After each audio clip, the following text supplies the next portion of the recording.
정동영 통일부 장관이 기밀을 누설해서 미국이 대북 정보 공유를 제한했다는 논란에 이재명 대통령이 직접 반박했습니다.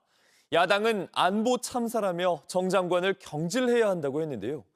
이 대통령은 발언 속 기밀이라는 북한의 핵시설 위치에 이미 널리 알려져 있던 사실이라면서 터무니없는 일이라고 했습니다. 이재명 대통령은 어제 소셜미디어 X에 정동영 통일부 장관이 기밀을 누설했다는 취지의 모든 주장과 행동은 잘못이라고 썼습니다. 정 장관의 발언 때문에 미국이 대북 정보 공유를 제한한 것이라는 논란이 지속되자 직접 해명에 나선 겁니다. 발단이 된 건 지난달 6일 국회 외교통일위원회 회의에서 정 장관의 발언이었습니다. 그로시 총장이 한 보고 중에 지금 영변과 구성 강선에 있는 우라늄 농축시설 정 장관이 북한의 우라늄 농축시설 가동 지역으로 기존에 알려진 영변과 강선 외 평안북도 구성시를 언급한 겁니다. 이를 두고 미국이 이를 문제 삼아 대북 정보 공유를 제한했다고 알려주자 국민의힘은 역대급 대참사라며 정 장관을 경질하라고 했습니다. 역대급 외교 안보 대참사입니다. 이재명 대통령은 정동영 장관을 즉각 경질하기 바랍니다. 정 장관은 기자들과 만나 직접 해명에 나섰습니다. 이미 수십 차례 보도되고 공개된 공개 자료를 사용해서 정책을 설명한 것일 뿐입니다. 이것을 정보 유출로 모는 것은 대단히 유감스럽습니다. 이미 지난 2016년 미국 싱크탱크 과학국제안보연구소에서 발표한 논문으로 많은 언론 보도가 있었고 지난해 7월 인사청문회 때부터 한 발언이었다고 설명했습니다. 이에 대해 이 대통령도 구성 핵시설 존재는 이미 전 세계에 널리 알려져 있었다고 밝힌 겁니다. 그러면서 대체 왜 이런 터무니없는 일이 벌어지고 있는지 자세히 알아봐야겠다고도 했습니다. 정동영 통일부 장관이 북한 우라늄 농축시설 소재지로 영변과 강선 외에 구성을 언급하면서 때 아닌 파문이 일고 있습니다. 국민의힘은 정 장관이 기밀을 누설했다며 미국이 이를 문제 삼고 있다는 주장을 펼쳤고 정 장관은 이에 맞서 이미 수십 차례 보도되고 공개된 자료라고 반박했습니다. 그럼에도 논란이 쉬 가라앉지 않자 이재명 대통령이 직접 정 장관을 엄호하고 나섰습니다. 일각에서는 이를 두고 정부 내 자주파와 동맹파의 갈등이라는 해석도 내놓고 있습니다. 어떻게 바라봐야 할지 깊이 있게 들어가 보겠습니다. 국회 외통위 소속의 홍기원 민주당 의원, 이경열 전 앙골라 대사 두 분 나오셨습니다. 안녕하십니까? 안녕하십니까? 네. 이경열입니다. 네, 안녕하십니까?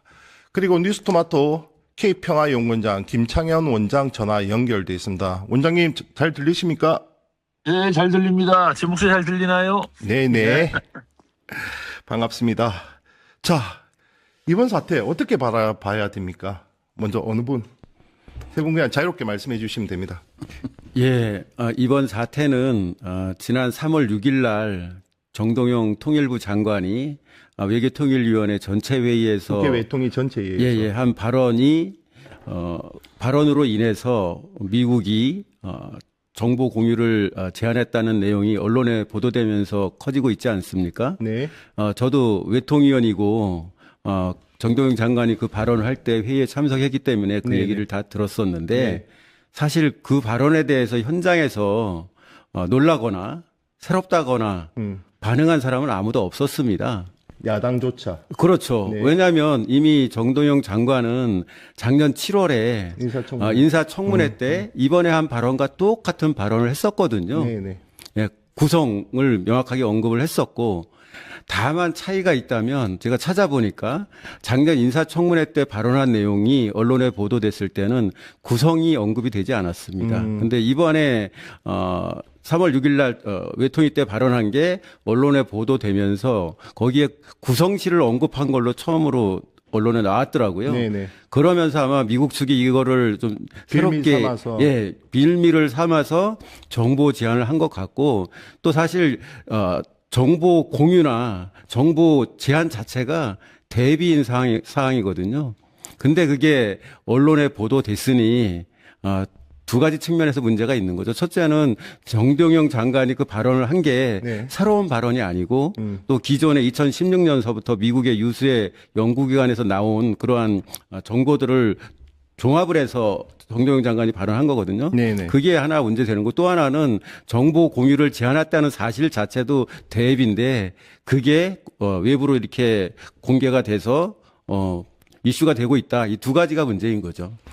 일단 정동영 장관의 당시 외통위 전체의 발언 잠시 다시 보고 이야기 이어나가겠습니다.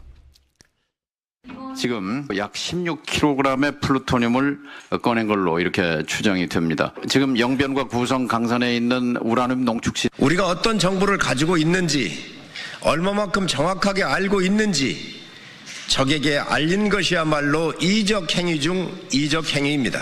한미 간의 긴밀한 정보 공유 체계가 지금도 유지되고 있고 정상적으로 작동하고 있다고 다시 한번 일단 정리를 하자면 영변과 강선 같은 경우는 우리가 익히 알고 있던 이제 핵 소재지인데 구성이 이제 언급이 됐습니다. 그런데 방금 일종의 지금 전체회의에 당시 참석하셨던 우리 홍 의원님이 말씀하신 것처럼 여당은 물론 야당도 이를 문제 삼고 뭐 이상한 발언이다 이렇게 생각을 안 했었는데 언론이 이걸 보도를 하면서 문제가 커졌고 또 거기에 미국이 미국 정보 당국이 우리에게 공유하던 그 정보를 제한을 하면서 한미 간의 균열 이렇게까지 확대 해석이 되면서 지금 대통령까지 나섰습니다. 그런데 대통령은 나서면서 이러한 미국 정보 당국이 우리에게 이 정보 공유를 제한하고 있다 이러한 내용까지 어떻게 지금 연결됐는지 이어졌는지 그래서 지금 나오는 얘기가 자주파와 동맹파의 균열, 갈등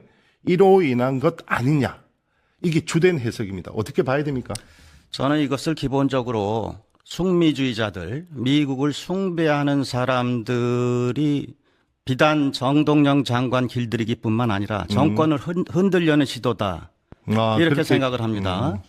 정 장관의 어떤 진보적인 행보, 대북 유화적인 발언 등등 여기에 대해서 경종을 울리면서 동시에 더 나아가서 이재명 대통령의 최근 소위 자주적인 그 행보들에 대해서도 경종을 울리려는 시도다.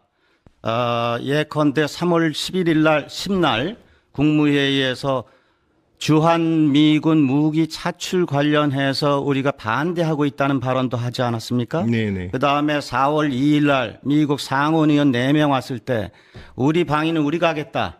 전자권 빨리 우리가 가져와야 되겠다. 이런 발언도 하셨고 4월 10일 날 이스라엘에 대한 비판 발언도 하지 않았습니까?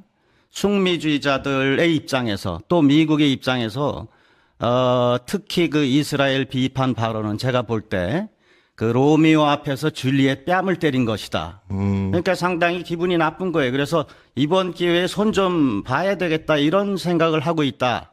저는 그렇게 해석을 합니다. 김창현 원장님. 예. 원장님 견해 어떻습니까? 뭐 앞에서 두 분이 너무 맞는 말씀들을 하셔가지고 제가 뭐라 드릴 말씀이 없을 정도인데요. 사실 이 동맹파 자주파라고 표현하는데 사실 동맹파라는 표현에 역시 맞는 워딩은 아닌 것 같아요. 왜냐하면 지금 정부 안에 한미동맹 자체를 부정하거나 그럼요. 한미동맹 그런 사람들이 없기 때문에 엄밀하게 말하면 이제 미국의 이해를 잘 대변하려는 사람들과 좀 자주국방과 남북관계를 좀 전략적 자율성을 가지고 풀어보려고 하는 사람들 간의 갈등이 아니겠느냐 뭐 이런 생각은 듭니다. 그 워딩에 문제가 있는 것이고요. 네. 또 한 가지는 실제로 이번에 부닥친 문제가 지금 단순치가 않아요. 네. 예를 들어서 이제 구성에 무슨 좌표를 찍어서 발표한 것도 아니잖아요. 네네. 그러니까 기밀이 아니라는 소리죠. 네네.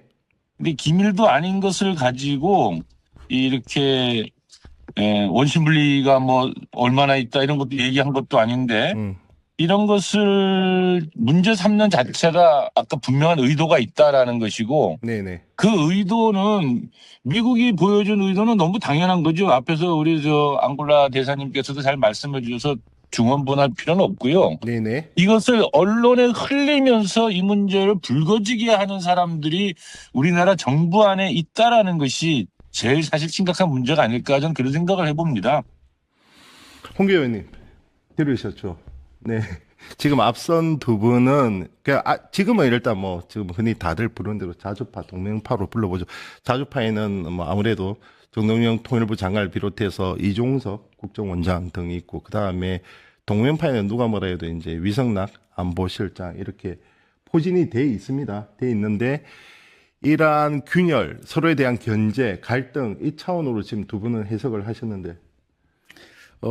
일단 이제 대통령께서 낸 메시지에 대해서 말씀을 드리면 네네네. 먼저 지금의 논란이 미국이 제공한 기밀 정보를 정도영 장관이 누설한 것처럼 때문에 또 미국에서 정보를 제안했다 이렇게 나오고 있잖아요. 그건 사실이 아니다. 대통령의 메시지는 그거는 절대 사실이 아니다. 그리고 정도영 장관이 작년 인사청문회 때 똑같은 발언을 했다는 얘기는 장관 되기 전에 이미 본인이 그렇게 생각하고 있다는 걸 발언한 거기 때문에 그거는 절대 팩트가 아니다는 걸 강조한 거고 또 대통령께서 이제 터무니없는 일이라고 말씀하신 건 아마도 왜 이런 게 대외적으로 공개가 돼서 한미 간에 큰 문제가 맞습니다. 있는 것처럼 맞습니다. 부각이 되어 있느냐 하는 문제의식을 지적한 거로 보입니다. 네네. 예, 그런 측면이 있고요. 그다음에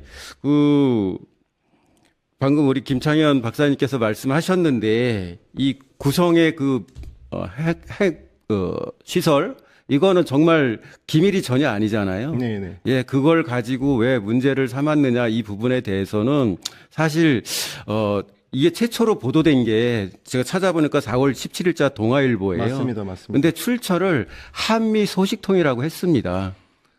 그렇기 때문에 우리 정부 관계자가 최초에 이 정보를 언론에 얘기한 사람인지 아닌지는 아직 불확실한 상황이거든요. 그렇기 때문에 이거를 우리 정부 관계자가 먼저 얘기한 걸로 단정하고 정부 내부에 균열이 있다 이렇게 얘기하는 거는 좀 성급한 측면이 있고요. 다만 정동영 장관과 다른 외교 안보 라인의 핵심 인사들과는 북한 문제를 어떻게 접근하느냐에 대해서 인식 차이가 있는 건 분명한 사실입니다. 정동영 장관은 본인이 과거 노무현 정권 때 통일부 장관이자 NSC 의장으로서 맞습니다. 북한과의 교류 협력에 적극적으로 나섰고 그래서 많은 성과를 이뤘는데 성공단의 주역이었죠. 예, 그래서 지금도 우리가 그런 방향으로 나가야 된다는 거를 강하게 피력하고 있는 거고요. 그런 점에서 이제 기존의 외교안보 라인과 조금 다른 목소리가 있는 건 맞지만 그게 우리 내부의 큰 균열인 양 생각하는 것은 저는 맞지 않다고 봅니다. 지금 힘의 균형은 어떻습니까? 자주파, 동맹파 원장님. 네, 제가 말씀 좀 드리겠습니다. 네네. 아니 뭐 요번 언론에 흘린 것이 소위 말하는 동맹파가 아닐까라고 하는 것은 이제 많은 사람들의 이제 미루어 과학적인 합리적 의심 뭐 이런 것이지 사실 다들 구체적으로 그렇게 추정은 합니다. 네. 예, 드러나 있는 건 없으니까요. 네. 다만 그렇게 추정하게 된 과정이 있습니다. 네네. 제가 그 점을 잠깐 말씀드리겠는데 대표적인 게 이제 한미연합 훈련이죠. 네네. 이 축소 또는 유해 문제를 둘러싸고 상당히 민감하게 많이 부닥쳐온 게 사실이고요. NSC 안에서. 네네. 두 번째는 가장 아픈 건데요. 9.19 군사합의 선제적 복원 문제인데 대통령은 임기 시작하자마자 이걸 몇 차례나 지적했잖아요. 9.19 군사합의 선제적 복원하자고. 네네. 아직까지도 안 돼 있어요. 대통령 지시가 먹히질 않고 있다는 거 아닙니까? 그리고요. 미국과 세게 부닥친 그 정동영 장관의 DMZ 평화적 이용한 법률안 문제 있지 않습니까? 네네네. 이 문제에 있어서도 주한 미군 사령관 브런슨 직접 나와서 이례적으로 이 문제 우리 한국의 주권을 침해했는데 이것에 대한 대응 방식도 안보실과 이 통일부가 전혀 달랐고요. 네 번째는 최근에 민간기를 둘러싼 대통령의 유감 표명 문제도 이 유감 표명을 해야 된다 말아야 된다 갖고 논쟁이 있었던 게 사실이고요. 무인기 말씀하시는 거죠. 네. 그렇죠. 네. 그리고 이제 김민석 총리의 방미, 뭐 트럼프 접견 이런 거 있지 않습니까? 전부 다 사실상의 안보실에서는 이 문제를 다 동의하지 못했거나 아니면 전혀 몰랐던 일들도 많이 나타나는 거예요. 지난번에 한미 대북 정책 협의체 만들자고 할 때도 엄청나게 갈등이 서로 있었잖아요. 네네. 그래서 저는 대통령의 의 중에 반대하는 안보실이 있다라는 느낌을 갖는데 사실상 지난 시기에 이 안보실에서 했던 그 안보실장이 경향신문과 인터뷰에서 올 2월 달에 뭐라고 얘기했냐면 내부에 갈등이 있고 아마추어리즘들이 설친다라는 표현을 썼어요. 네네네. 저는 그것의 연장선에서 벌어진 일이 아닐까라고 생각하고 있죠. 예.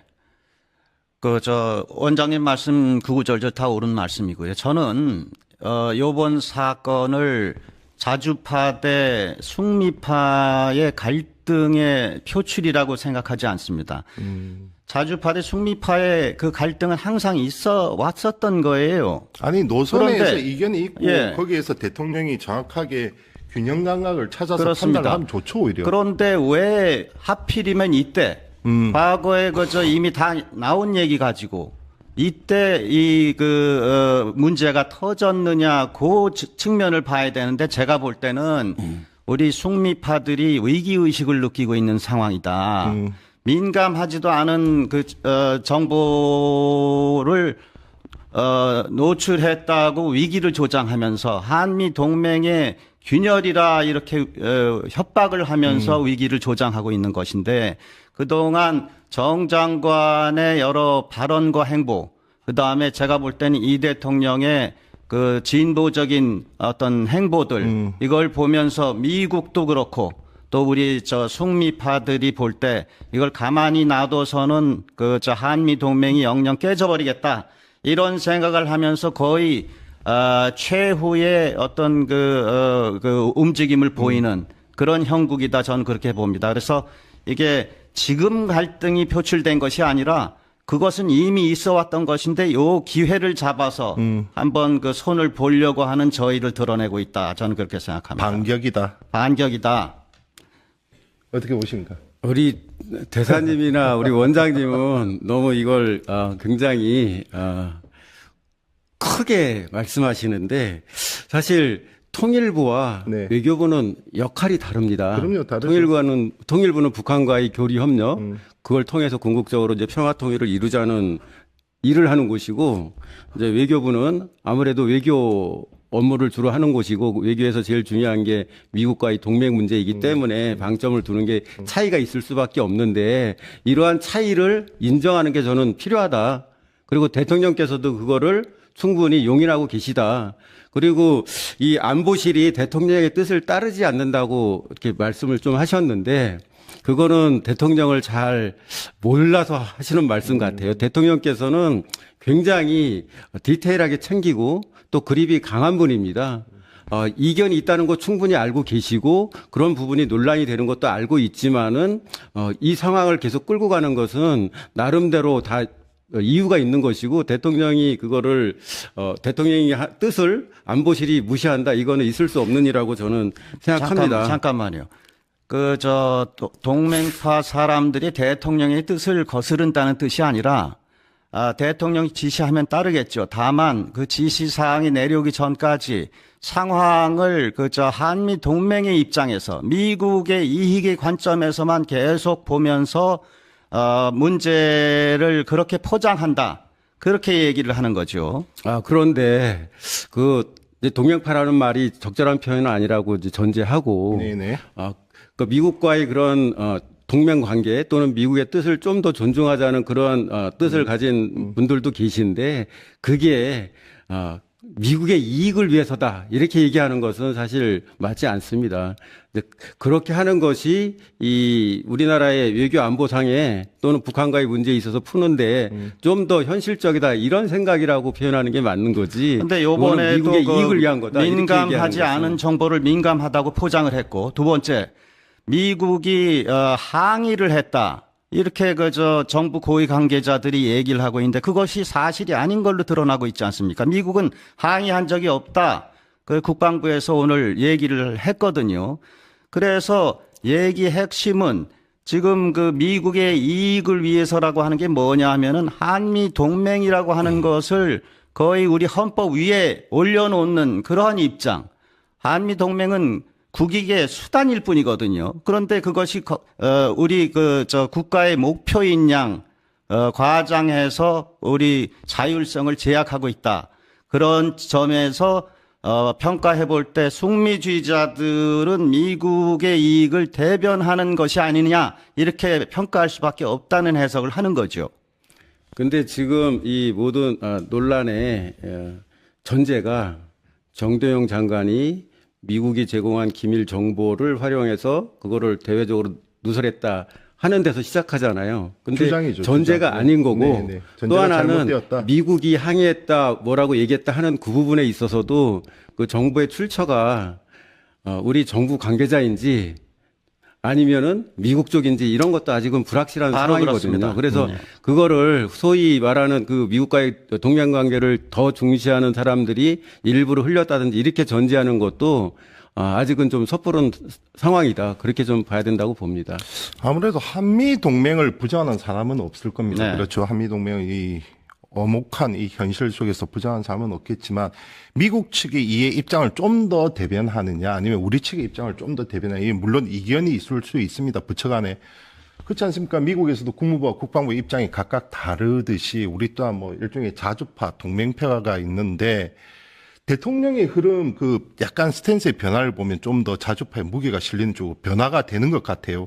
드러난 것만 보면 처음에 정동영 통일부 장관이 두 국가 얘기해서 이제 문매를 좀 맞았고 그다음에 이 무인기 사태가 발생했지만 대통령이 직접 유감을 표명한 것은 상당히 이례적이거든요. 분명히 안보실 내에서도 많은 논란이 있었을 것 같습니다. 그럼에도 불구하고 대통령은 남북 간의 이 닫혀진 대화의 물꼬를 터야 되겠다. 그런 신념하에 직접 유감을 표명을 했고 그다음 최근에 잘 아시겠지만 지금 국민의힘은 즉흥적 발언으로 보는 정말 말도 안 되는 소리입니다만 이 보편적 인권 사실상 이스라엘을 경향했는데 그 이스라엘을 경향했다면 그 뒤에는 무엇이 있습니까? 사실상 트럼프 미국이 있기 때문에 그러면 이 노선이 계속해서 전작권 환수부터 모든 것이 겹쳐진다면 자주파가 좀 더 힘을 실는 상황 아니냐 이렇게 해석이 가능한데 어떻게 보십니까? 기본적으로 대통령께서는 북한과의 대화를 통해서만 핵 문제를 풀 수 있다는 생각을 갖고 계신 거고요. 거기다 우린 당사자인 거죠. 예. 그리고 그 현재 북한에 대한 그 유엔의 그 제재가 사실상 이제 유명무실해졌지 않습니까? 중국이나 러시아가 북한을 대하는 관계가 과거와는 완전히 달라졌기 때문에 그런 측면이 하나가 있고 정도영 장관이 이번에 이 외통이나 또는 인사청문회에서 한 발언의 핵심은 뭐냐면은 현재 북한 내에서 계속 핵 농축이 더 심화되고 있고 커지고 있다. 그러니까는 이거를 먼저 중단시켜야 된다. 그럼 그렇게 하기 위해서는 뭘 해야 되느냐? 북한과 대화를 시작해야 된다. 네. 그렇게 해야 그게 중단되지 않겠냐 하는 관점인 거고 아마 대통령도 비슷한 그런 생각을 가지고 계신 거 아닐까 저는 그렇게 봅니다. 예. 우리 저는 이러한 사태가 앞으로도 좀 자주 일어나야 된다 이렇게 생각하는 자주 사람이에요. 일어나야 왜냐하면은 된다. 이런 갈등의 어떤 폭발이 자주 일어나야 된다는 게 아니라 우리 국민들이 이 한미 동맹의 실체를 알아야 된다 이런 뜻에서 말이죠. 지금 우리 한국 국민들의 대다수들은 이제는 주한미군 철수한다라고 하는 협박에 굴복하지 않습니다. 상당히 의연하게 받아들이고 있다. 두 번째, 미국의 실체를 지난해 조지아주 한국 근로자 구금 사태부터 시작해서 이란 전쟁이 이르기까지 미국의 실태를 상당히 정확하게 보고 있지 않습니까? 그렇기 때문에 한미 동맹에만 매달려서 우리가 그 국가를 계속해서 운영해 나가는 것은 그거는 한계가 있을 수 있다. 이런 팩트도 지금 알아가고 있다. 그런 맥락에서 이번 사태도 재조명돼야 되고 그런 의미에서 이러한 사태들은 자주 일어나면서 우리 국민들의 어떤 인식의 지평이 넓어져야 된다 이렇게 생각합니다.